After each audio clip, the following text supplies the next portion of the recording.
managing your manager? You probably should be. In this video, I'm going to explain why managing up is a good idea and what the best way to go about it is. Hey, how's it going? This is Scruffy Leadership, a YouTube channel about management and leadership. My name's Ben, and I've been a leader and a manager in the tech industry for over 25 years.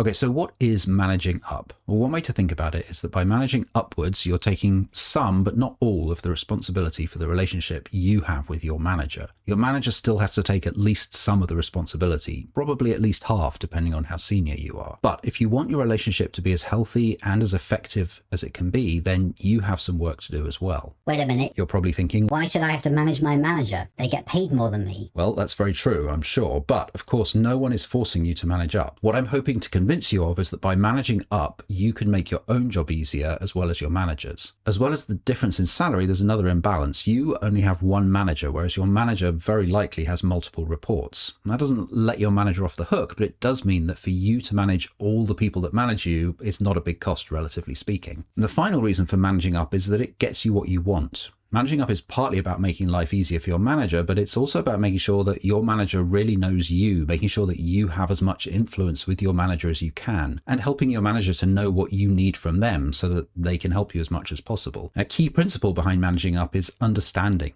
It's incredibly important for managers to understand the people they manage. It's pretty much impossible to do a good job as a manager without knowing what makes your people tick, what motivates them, what they need from you. But the same works the other way around. If you just think of your manager as a faceless entity that demands things from you, I guarantee you're not getting as much from the relationship as you can, and neither is your manager. They're actually a human after all, just like you, and like you, they are fallible and have good days and bad days, and like you, they need help sometimes. So step one in managing up is understanding your manager. How do they spend their time at work? What tasks do they love doing and what do they hate doing? What's their ambition? What are their priorities? What motivates them? What does success look like for them and for the team? It's actually quite rare that people ask their manager these kinds of questions, and by doing so, you can be in a better place to take step two, which is find ways to make your manager's life easier. Now, this can come in many forms. You can and should be offering your manager advice. Just because they're your manager doesn't mean they know everything. Of course they don't. You can also take tasks off their hands. For example, maybe your manager has some regular report they have to generate every month, and you have a way you could automate that task for them, so why not offer to do so? Your manager gets an annoying task taken away from them, and your manager has a tiny bit of extra time they can devote to helping you and your peers. Making your manager's life easier should not be your top priority, of course. It doesn't mean you can't bring them problems. That's what they're there for. But it does mean that when you can see ways to solve problems for them, it's a good idea to do so. The third step in managing up is proactivity. Don't wait for your manager to tell you what they need from you. Anticipate their need.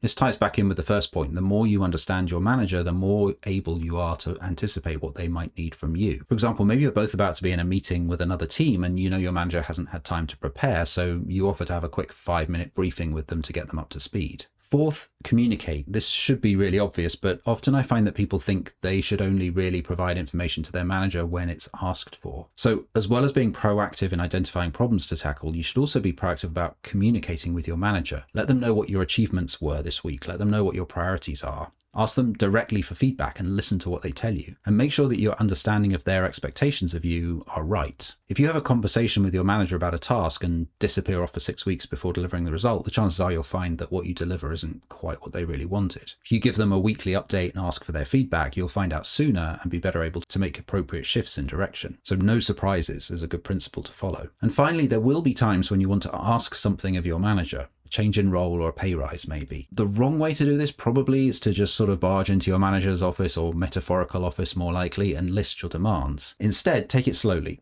I like to think of it as sowing a seed. You start by mentioning that you'd like your manager to help you take on some more responsibility in the coming months. In a subsequent meeting, you might mention that new project that's about to kick off and that it probably needs a good lead. In a third meeting, perhaps you mention that you'd be interested in leading that new project, and then in the fourth meeting, you ask for the lead role. This might sound painfully slow, but the reality is that people take time to get used to ideas, and giving your manager time to digest something makes it much easier for them to think it through clearly, and therefore makes it more likely that they'll be able to give you what you want. want. Doesn't guarantee it, of course, because there might be very good reasons why you're not the right person to lead that project, or it's not the right time or whatever. But if you don't mention it at all, it's possible your manager will just pick someone else. And if you ask too aggressively, then you might put your manager's back up and make them want to give it to anyone but you. And the thing is, you shouldn't just be sowing seeds when you want something specific. This is kind of the point of building your relationship with your manager, so that they know you and you know them. It means that when the time comes that you do want something, you've already sown the right seeds and it's easier to just ask. Now, finally, a few words on what managing up is not. You shouldn't see it as just a fast track to getting a promotion or something else you want. It's about building a long-term relationship that's mutually beneficial, not just a one-sided thing. Second, it's not really about fixing a broken manager. Managing up is something you should do even if your manager is the best manager you've ever had. In fact, it's really only going to work well if your manager's good at their job. If your manager's really bad, if they're toxic or incompetent or something like that, then managing up might be somewhat helpful, but more likely you just need to find a different manager. And finally, managing up isn't about sucking up to your manager and agreeing with them about everything. The better your relationship with them, the safer you'll likely feel to disagree with them. So if you're managing up well, you'll probably find yourself disagreeing with them more, not less. Now, this is all about psychological safety. For more on that subject, check out the video that's on screen now. And what's your experience with managing up been? Why not share your thoughts in the comments below? And the same goes if you have any ideas for subjects you'd like to see me cover in future videos. And that's actually how this video came about. A viewer called Aegis suggested the topic. So thanks, Aegis. Bye. See you soon.